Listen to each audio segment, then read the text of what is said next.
kwarto namin. Iba-iba talagang style ng mga business class, hindi pre-pre.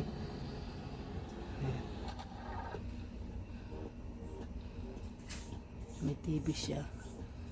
Gamit ko. Alam mo, ganito ang feeling ng mga grown up. Kahit paano may konting stability sa buhay. Dito ko sa taas. Sabi ni mga dad sa kanya.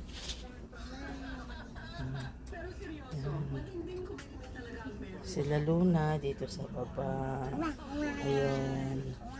Ang isang baby doon natutulog. Natulog. Si Talia napagod. Kwarto. Palabas.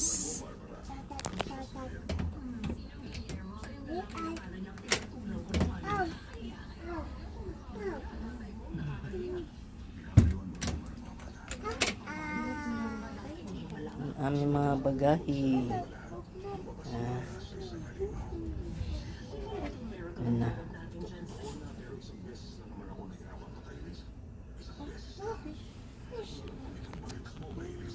May TV dito.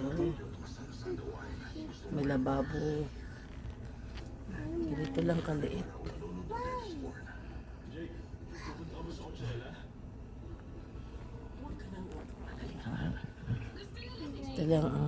Ganito lang kaliit yung kwarto.